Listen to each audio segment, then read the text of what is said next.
Oh my goodness, ladies and gentlemen, today here we're at Canjam, Singapore. I think this is the first show in like 3 years. We are finally back and I'm very glad to bring you some very interesting showcase of this show today. Anyways, let's go. Okay, so right now I'm here at the Alitech booth and this is very interesting I find. So Alitech has 3 new earphone cables for us to try at Canjam, Singapore. It is called the Project L and Project L actually has 3 variants so far, Alpha, Beta and Gamma. I can't wait to try them. I'll share my first impressions with you very shortly. Also one thing to note, they have this new headphone cable that, you know, it is very girthy, thick and quite nice. Yeah, so this is the Inferno, this is the extra girthy cable. It is terminated for Mini XLR and right now this is usable on Odyssey headphones. It is also terminated to a 4.4 termination, which is ultra handy these days, which, you know, I think 90% of the DAPs are using that and I really like 4.4 because it's a lot more stable. So right here we have the Project L cable and there are 3 variants. So when I first heard the Alpha variant is a very warm, lush sounding cable and I really do enjoy it. When I moved on to the Beta variant, it has taken a different turn. It has gone even darker than before. And lastly, I tried the Gamma variant. Oh my goodness, I must tell the Gamma variant takes a complete different turn from the first 2. It's a little bit brighter and, you know, it has a lot more resolution. So right now we are here at the Duck booth. The Duck has become the de facto mascot for our dear friends at Kotori Audio, and they have 3D printed this duck. I must say the head is rather girthy and slightly phallic looking, but yeah. So as you guys probably have known, I've reviewed the Kotori Audio dongles a while back and I must say for the price that you are paying for it, it is a very nice neutral sounding earphone. At this price range, I don't really think that there are many earphones that sound like this. The level of details that you get is actually really incredible. They are here today at Canjam and showcasing their rather big duck. I enjoy the dongles quite a bit, so if you have the chance, just watch that video. So anyways guys, I'm at the audio booth right now and audio booth, they actually have something really cool and rather new. They have this new Yearman deck dongle thing. More dongles for you guys, right? I'm going to listen to them and share my quick opinions right now. Yeah, so we have here is the Yearman Eagle. I've just heard it and, you know, I'm just sharing very quick impressions on it. I think for the price, it is honestly quite a no-brainer. It sounds really good. What I find extremely special about it is how it portrays vocals. It's a very sweet representation of vocals. Really, I think vocals are extremely sweet, very delicate. In terms of resolution, I think for the price, they are actually rather really good. It's not gonna beat your $300 dongles, definitely, but we have to be reasonable. It's about half that price. I think it's about 179 Sing dollars. With it, I think, you know, it's a very good dongle for comparison. Hopefully I can do a more in-depth review. These are just my very quick impressions.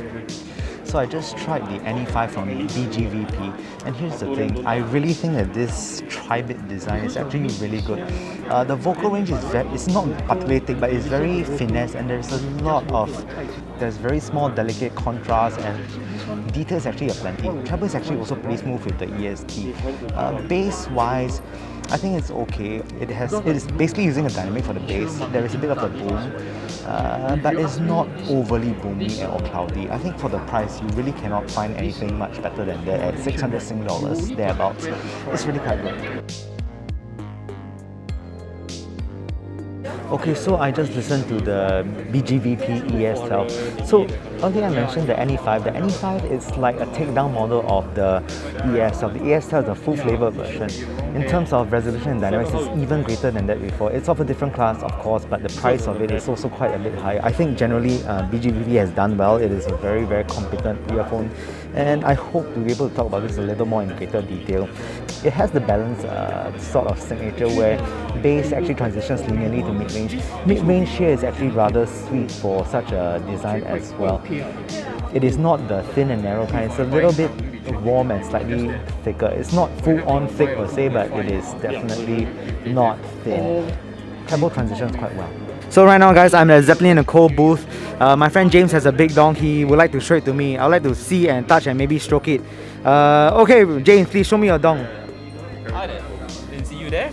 So James, please tell me about your dong. This is a big dong. This is the Kain RU-6 uses a R2R chip rather than the regular chipset.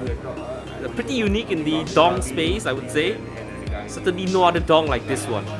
Oh my goodness, James, that's a very nice introduction of a donk. Now please let me stroke it. Here you go, bro. Touch it. Okay, I'm so excited. Oh wow. Feels good, guys. Feels good.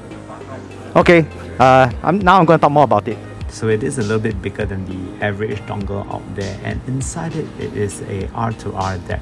And you know what I like about R2R decks these days on portable devices is that there is a very organic tone. In terms of absolute details, I think your standard AKM chips, they do have a bit more resolution in them, but what the R2R deck gives you, it's a kind of tonality that is very, very enjoyable to listen to. Okay, so right now I'm here with our good sir, Mr. Lee Kwan Min from Elysian Acoustics, all the way from Malaysia. The border just opened and he is here. And you know, at his booth today, I found out that he has this new earphone that is called the Diva. Now I'm going to ask him, have he found his Diva in his life? So, do you have your Diva in your life? Currently, as of now. Yeah, now bro. What do you mean by Diva in my life? Like, you know, there's somebody special that you like, or who inspired you to make this new iron called the Diva as well? You know, surely there's an inspiration somewhere. Inspiration. Yeah. Actually, alright. Here's the story for the Diva, because in the past, a lot of people they said balanced armature bass is no good. It's not good. Who say one? A lot of people they will say balanced armature bass is bad. Okay. So I want to prove these people wrong, that balanced armature bass can be very good. In fact, it can be tuned to be even better than a normal dynamic driver. Then I come up with the Diva. No, but you're not answering. But people want to hear. I mean, sure, those are good answers, but who is the Diva in your life? Well, as of now, I can only say that the Diva in my life currently maybe is my mother, because my mother took care of me so much. That is a very good answer, you know. If it was me, I'll say the same thing, but I'm slightly disappointed because I thought you were going to say that I was the Diva in your life. Anyways, just for those new viewers, just so you know, I am 100% cisgendered male. I am not into guys, but yes. So these are the Divas. Honestly, I think they are of a very, very pretty shell. You know, the build is actually quite pretty. There is like, it looks too layered actually. Like the outer shell, there's a very nice gloss with some haziness or milkiness underneath the red gloss. I think it's really pretty, honestly. There is also a tuning knot things for you to control the bass, and I can only say the design is very pretty. Now I'm gonna hear it. So anyways, this is the Elysian Audio Diva that you can see right here. I've just given them a very quick listen, and I've just gotten to know the price of this Elysian Audio Diva. So the Elysian Diva is actually going for 2099, and honestly, I've just heard it. Very quick first impressions is that these earphones are quite amazing. I think it is very, very well tuned from our dear friend from Malaysia, and honestly, I was quite impressed. They have a very nice balanced armature bass. Our dear friend says that it sounds like a dynamic driver. To a certain extent, I do agree with him, it does sound like, but the final expansion still has that BA tone to it. It's really good though. Don't mistaken for BA tone to be bad, that is not true. It is how you tune it that is absolutely more important. Mid-range wise, in terms of detail for the price, I think it's really good. Some of you might wonder, hey, why am I saying a $2,000 earphone has incredible details? I can say that because I've heard many earphones, and honestly, some $2,000 earphones do not have the resolution. This thing actually absolutely does.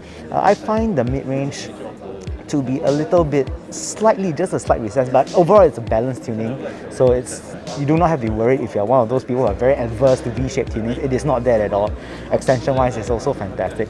I think it's absolutely good value, and I think it's really, really pretty. So yeah, do check Elysian Audio out more. I think they deserve a lot more recognition in the audiophile world out there, and they're doing a really good job.